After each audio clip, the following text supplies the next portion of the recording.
Hi there, it's Fionna Gossling with an update as to what happened in Burlington real estate in July 2026. I love the Burlington market. It is so consistent and steady. It's just nice. If you want to buy, you want to sell. Um, every market presents its challenges and buyer's confidence and all of the rest of it, yada, yada. But Burlington is remarkably stable, which is great. And the average and the median sale price are down a little bit this month over last month, but that's the nature of a market. It's going to go up and down, and I don't think that's indicative of anything at all. I think it's just the summer months. It's always slow. These things happen. So we had 221 sales. Your average sale price was $1,050,000. So that's across all property types. And part of the reason I think that is down about 100,000 from last month is we saw a big jump in the lower end of the condo market. And I also saw that in the Oakville numbers. So that's really going to affect the average sale price there. Um, I mean, all of this stuff is kind of our average sale price year over year.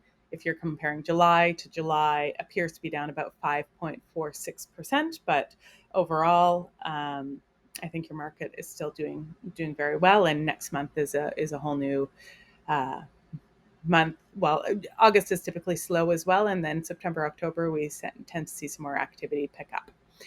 Um, so this slide really just kind of summarizes the average sale price of a detached home in Burlington was about 1.349, and there's very few months of inventory. So with 113 sales and 289 properties to choose from, there's only 2.56 months of inventory there. So that's a seller's market.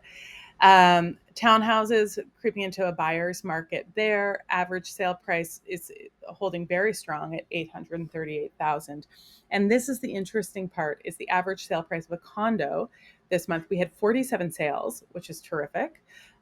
We haven't seen that in a while, but the average sale price was 443,000, and that tells me it's the lower end of the condo market that is starting to move, and that's where we had all of that pent up product, and why the months of inventory for condos has been so huge, and why it's such a leading news story.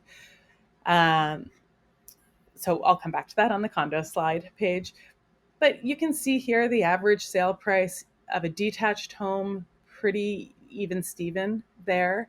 And number of sales is down over June, but quite respectable actually when you look at what we saw in May, April and May. And it's always slower in the summer. Townhouses, average sale price has remained perfectly steady there.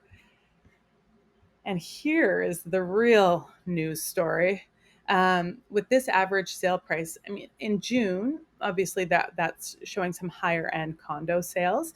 But I think when the entry point of the market begins to move, I think what's happening is buyers are starting to recognize that interest rates are steady. If you've been sitting on the sidelines, this is probably a pretty good time to do things. They have no new housing starts. We're in the lowest number of new housing starts on record since we've been recording things. They're not putting shovels in the ground. So we're not building any more condos right now. And in 5 years' time, if you want to have a condo space or an entry level unit, this is your opportunity to get into the market now at prices that are way, way lower than they were a number of years ago. Any specific questions, don't hesitate to reach out. But otherwise, I will check back in next month to update you as to what happened in August.